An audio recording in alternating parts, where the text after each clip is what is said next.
WSFISH actually started by developing housing for older adults who were living in substandard housing on the West Side.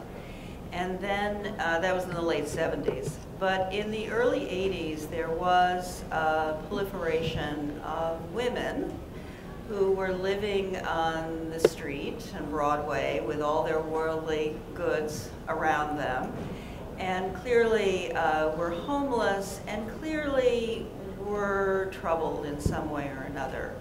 And so that is really how we got started in terms of a real concern for people who are homeless, knowing that yes, they needed housing, but they needed something more. They needed, because whatever reasons there were that drove them to living on the threshold of streets, you know, after the store closed at 7 o'clock in the evening, there was something more that they needed. We didn't know what that was. We were not, in the beginning, did not have a trained social work or mental health staff. We just knew we needed to help them. So it was a response to help them, and that first response was really opening our shelter, Valley Lodge, with the assistance of Tim O'Hanlon and HPD and HRA at the time. We learned from Project Reach Out. Diane Sande's here, who's the real godmother of Project Reach Out. We just wanted, we knew it was wrong for these women to be on the street. And so we just were gonna bring them inside, and that's what we did. Just picking up that last theme on this sort of social justice is where I got interested in this.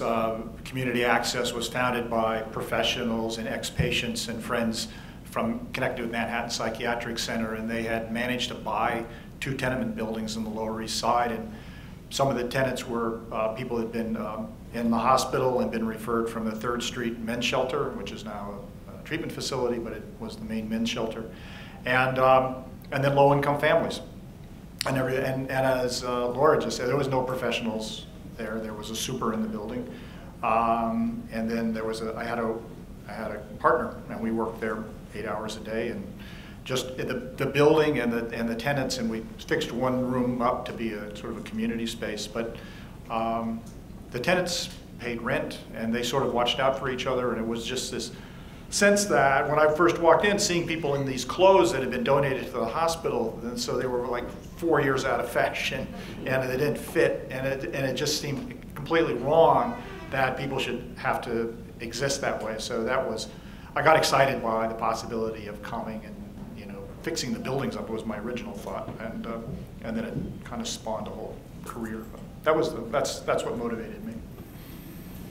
It's hard to explain what happened, you know, back in 1979, exactly.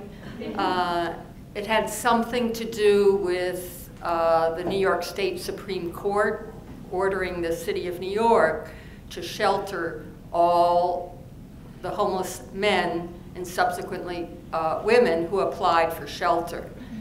And it was a visit that I made to the Fort Washington Armory in 1981, where some of you are shaking your head and you remember that site, and there were more than 1,450 men quartered on that drill floor. And as advocates and someone who had been involved in bringing the original class action litigation, that site was just so barbaric that we resolved with a lot of other people here, Diane Sande again, and Joe Bieber, Frank Lipton, to do something about it and create something permanent. At that time, I didn't even know what a mortgage meant.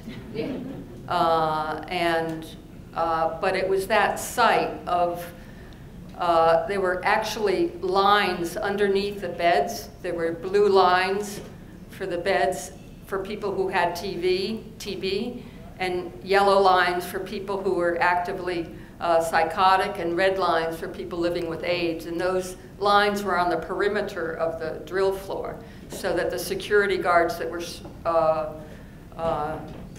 keeping order, so to speak, could have easy access to those people in the greatest need. I just want to say Diane Sunday also, because I didn't get a chance to say that.